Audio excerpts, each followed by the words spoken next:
Hello guys, welcome to my YouTube channel. दोस्तों, China और पाकिस्तान की दोस्ती जग जाहिर है। पाकिस्तान अपनी आज़ादी के 76 साल में जो है 23वीं बार दिवालिया होने के कगार पे है, मगर इस बार जो है बर्बादी की वजह इसका असर जो है कुछ और अलग है। एक साल से भी कम वक्त में जो है श्रीलंका के बाद पाकिस्तान एशिया का जो है दूसरा ऐसा देश है जो दिवालिया होने वाला है। दोनों देशों की बर्बादी की इस कहानी में कुछ कॉमन पॉइंट जरूर दिखते हैं। पहला, दोनों ही देश लंबे समय तक राजनीतिक उथल पुथल का शिकार रहे हैं। दूसरा कारण है दोनों देशों की अर्थव्यवस्था में निर्यात से ज़्यादा आयात का रोल है। तीसरा, श्रीलंका के दिवालिया होने से ठीक पहले चीन की तरह आज पाकिस्तान का विदेशी मुद्रा भंडार भी खत्म होने की कगार पर है।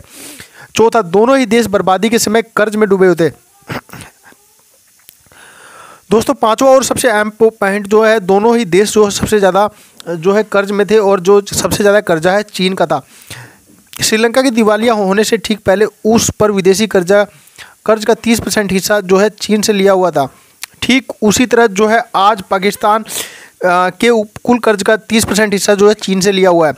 चीन के जो है सस्ते कर्ज के जाल में अंतर्राष्ट्रीय विशेषज्ञ लंबे समय से आगाह करते आ रहे हैं, लेकिन फिर भी श्रीलंका और पाकिस्तान इस जाल में फंसे और बर्बादी के मुहाने तक जा पहुँचे।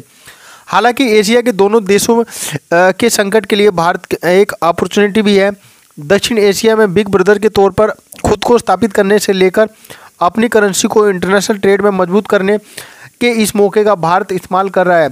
समझिए चीन का सस्ते जाल का जो है क्या है, क्यों श्रीलंका के बाद जो है पाकिस्तान भी इस ट्रैप में फंसा और पूरे परिदृश्य से भारत के लिए बेहतरी का मौका कैसे मिल सकता है। अफ्रीका, दक्षिण अफ्रीका और जहां तक कि यूरोप के कई देश लगातार जो है आर्थिक संकट से जूझ रहे हैं। पहले कोरोना महामारी, उसके बाद रूस यूक्रेन युद्ध के चलते कई देशों में आर्थिक संकट और भी गहरा गया है। चीन कई सालों से इस हालत का फ़ायदा उठाने के लिए सस्ते कर्ज की नीति पर चल रहा है।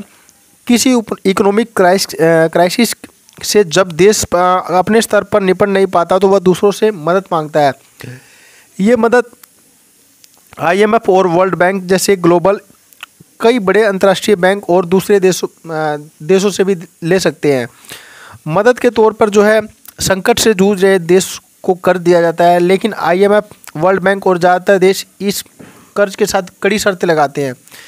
इन शर्तों का उद्देश्य होता है कि कर्ज लेने वाले देश की सरकार इस राशि का इस्तेमाल अपने फ़ायदे या रेवड़ियाँ बांटने में ना करे, बल्कि अपनी इकोनॉमी को मजबूत करने के लिए बड़े कदम उठाए। मगर कर्ज देने वाले देशों में चीन की शर्तें बड़े आसान होती है। इस लोन के साथ ज़्यादातर इकोनॉमिक रिफॉर्म्स के साथ जुड़ी कोई शर्त नहीं होती है। चीन का लोन जो है उन प्रोजेक्ट्स के लिए जो उनके काम के हैं।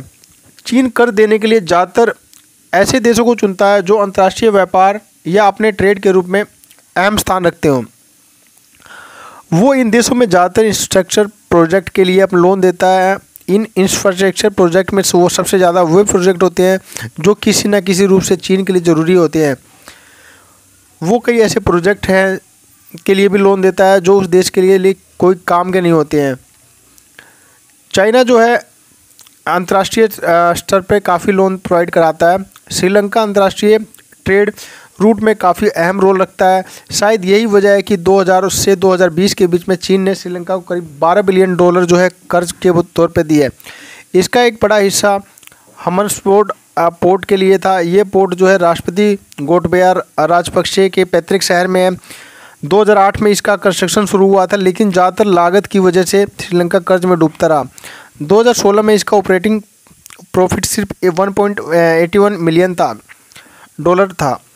2017 में चीन ने इस प्रोजेक्ट के लिए श्रीलंका को $1.2 बिलियन का कर्ज दिया और इसके बदले में इस पोर्ट को 99 साल के लिए लीज पर ले लिया।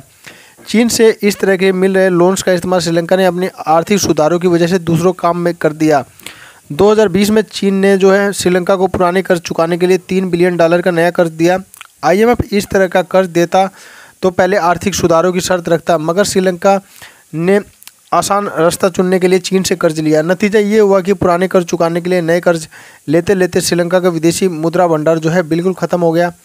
अतः श्रीलंका को दिवालिया क्लेम करना पड़ा। आज पाकिस्तान का कुल विदेशी कर्ज जीडीपी के करीब 78 पहुंच गया है। अक्टूबर 2022 की आईएमएफ रिपोर्ट के मुताबिक पाकिस्तान का विदेशी कर्ज जो है $100 बिलियन के ऊपर है। इसमें से $30 बिलियन से ज़्यादा कर्ज जो चीन का दिया हुआ है। 2022 में जो है श्रीलंका की भी कुछ ऐसी स्थिति थी।